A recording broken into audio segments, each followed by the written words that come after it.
नमस्कार मित्रों, Shukla ji UP 32 channel में आपका स्वागत है। और आज हम इस वीडियो में बात करेंगे क्यों सीता माता धरती में समा गई, क्या कारण था। तो मित्रों, हम इस पे वीडियो बना रहे हैं।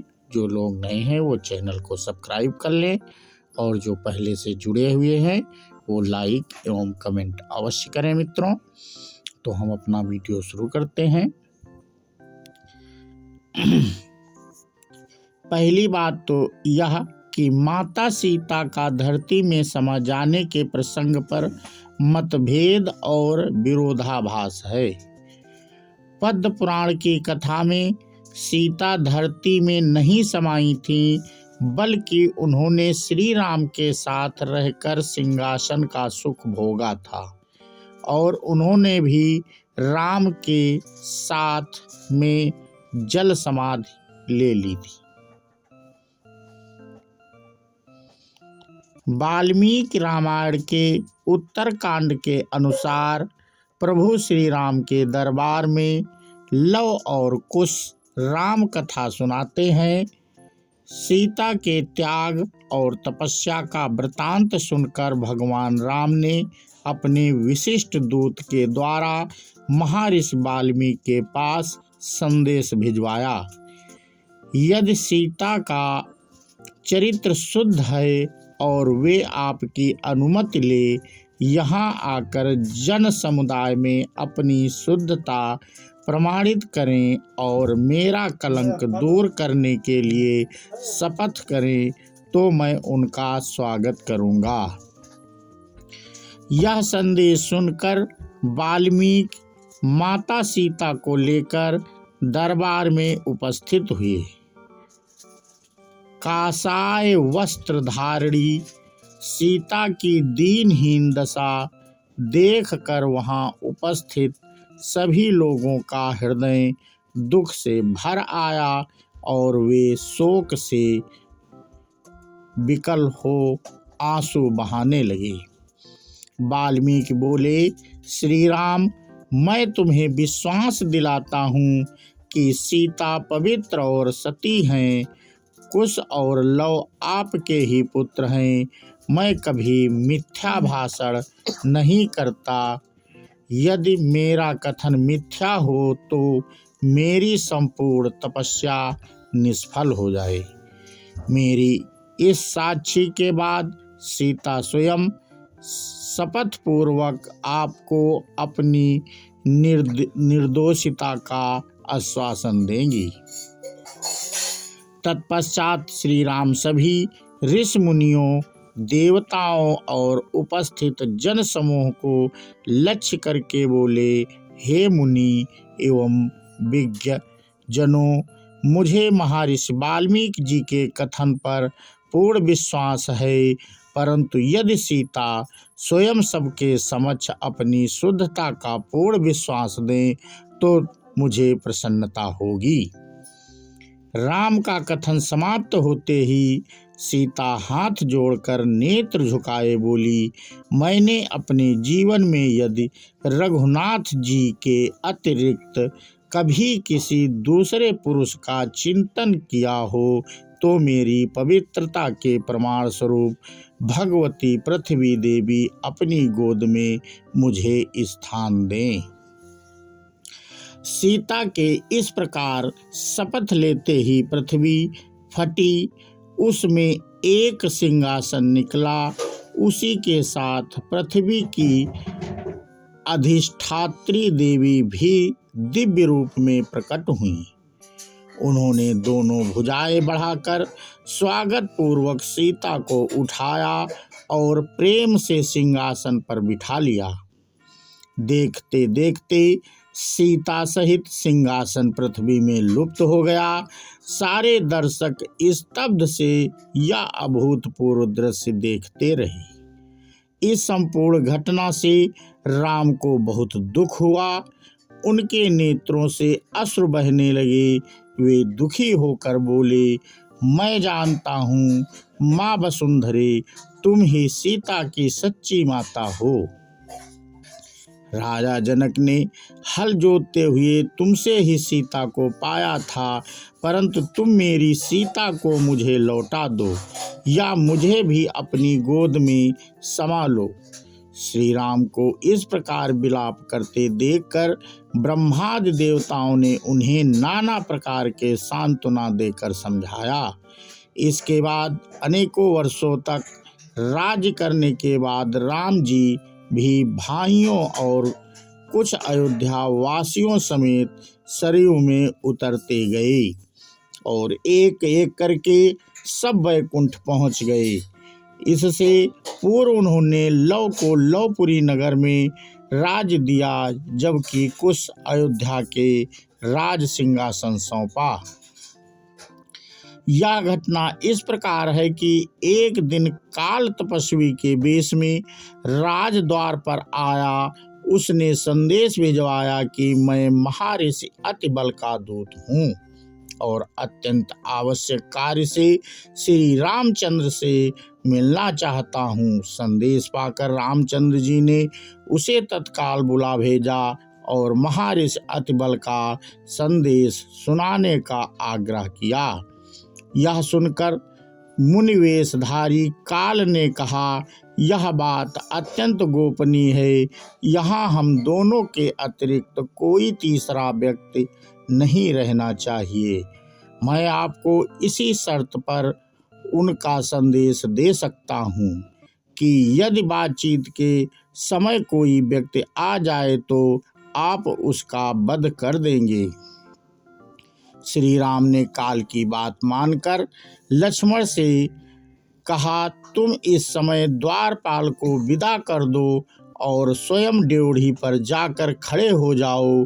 ध्यान रहे इन मुनि के जाने तक कोई यहाँ आने ना पाए।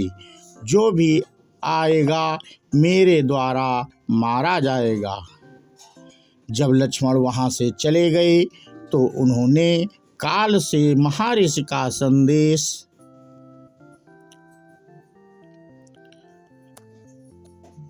सुनाने के लिए कहा।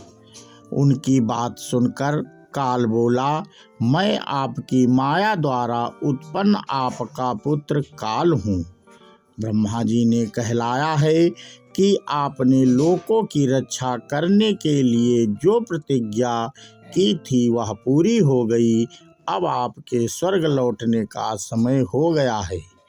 वैसे आप भी यहाँ रहना चाहें तो आपकी इच्छा है। यह सुनकर श्री राम ने कहा, जब मेरा कार्य पूरा हो गया तो फिर मैं यहाँ रहकर क्या करूँगा। मैं शीघ्र ही अपने लोक को लौटूंगा। जब काल से रामचंद्र जी वार्तालाप कर रहे थे, उसी समय द्वार पर महर्षि दुर्वासा रामचंद्र से मिलने आए। वे लक्ष्मण से बोले, मुझे तत्काल राघव से मिलना है। विलंब होने से मेरा काम बिगड़ जाएगा, इसलिए तुम उन्हें तत्काल मेरे आगमन की सूचना दो। लक्ष्मण बोले, वे इस समय अत्यंत व्यस्त हैं। आप मुझे आज्ञा दीजिए, जो भी कार्य हो मैं पूरा करूँगा। यदि उन्हीं से मिलना हो तो आपको 2 घड़ी प्रतीक्षा करनी होगी। यह सुनते ही मुनि दुर्वासा का मुख क्रोध से तमतमाया और बोले, तुम अभी जाकर राघव को मेरे आगमन की सूचना दो। यदि तुम विलंब करोगे तो मैं शाप देकर समस्त रघुकुल और अयोध्या को अभी इसी क्षण भस्म कर दूंगा। ऋषि के क्रोध युक्त वचन सुनकर लक्ष्मण सोचने लगे, चाहे मेरी मृत्यु हो जाए, रघुकुल का विनाश नहीं होना चाहिए। यह सोचकर उन्होंने रघुनाथ जी के पास जाकर दुर्वासा ऋषि के आगमन का समाचार जा सुनाया। रामचंद्र जी काल को विदा कर महर्षि दुर्वासा के पास पहुँचे। उन्हें देखकर दुर्वासा ऋषि ने कहा, रघुनंदन, मैं दीर्घ काल तक उपवास करके आज इसी क्षण अपना व्रत खोलने का निश्चय किया है। इसलिए तुम्हारे यहाँ जो भी भोजन तैयार हो तत्काल मंगाओ और श्रद्धापूर्वक मुझे खिलाओ। रामचंद्र जी ने उन्हें एक सब प्रकार के संतुष्ट कर दिया, विदा किया। फिर वे काल को दिए गए वचन को स्मरण कर दुखी हो गए। राम दुखी देख लक्ष्मण बोले, प्रभु यह तो काल की गति है, आप दुखी ना हो और निश्चिंत होकर मेरा वध करके अपनी प्रतिज्ञा पूरी करें। लक्ष्मण की बात सुनकर उन्होंने गुरु वशिष्ठ तथा मंत्रियों को बुलाकर उन्हें संपूर्ण वृत्तांत सुनाया। यह सुनकर वशिष्ठ जी बोले, राघव आप सबको शीघ्र ही यह संसार त्याग कर अपने अपने लोकों को जाना है। इसका प्रारंभ सीता के प्रस्थान से हो चुका है, इसलिए आप लक्ष्मण का परित्याग करके अपनी प्रतिज्ञा पूरी करें। प्रतिज्ञा नष्ट होने से धर्म का लोप हो जाता है। साधु पुरुषों का त्याग करना उनके वध करने के समान ही होता है। गुरु वशिष्ठ की सम्मति मानकर श्री राम ने दुखी मन से लक्ष्मण का परित्याग कर दिया। वहां से चलकर लक्ष्मण सरयू के तट पर आए। जल का आचमन कर हाथ जोड़कर प्राणवायु को रोक उन्होंने अपने प्राण विसर्जन कर दिए। इसके बाद श्री राम भी जल समाधि लेने के लिए आतुर हुए और उन्होंने भरत को राज सौंपना चाहता था, लेकिन भरत ने इनकार कर दिया। भरत ने कहा, मैं भी आपके साथ जाऊंगा। प्रजाजन भी कहने लगे कि हम सब भी आपके साथ चलेंगे। कुछ क्षण विचार करके उन्होंने दक्षिण कौशल का राज कुश और उत्तर कौशल का राज लव को सौंपकर उनका अभिषेक किया। कुश के लिए विंध्याचल के किनारे कुशावती और लव के लिए श्रावस्ती नगरों का निर्माण कराया। फिर उन्हें अपनी राजधानियों को जाने का आदेश दिया। इसके पश्चात एक द्रुतगामी दूत भेजकर मधुपुरी से शत्रुघ्न को बुलाया। दूत ने शत्रुघ्न को लक्ष्मण के त्याग, लव कुश के अभिषेक आदि की सारी बातें बताई। इस घोर कुलक्षयकारी वृत्तांत को सुनकर शत्रुघ्न अवाक रह गए। तदनंतर उन्होंने अपने दोनों पुत्रों सुबाहु और शत्रुघाती को अपना राज्य बांट दिया। उन्होंने सुबाहु को मथुरा और शत्रुघाती को विदिशा का राज्य सौंप तत्काल अयोध्या के लिए प्रस्थान किया। अयोध्या पहुंचकर वे बड़े भाई से बोले, मैं भी आपके साथ चलने के लिए तैयार होकर आ गया हूँ। यह सुनकर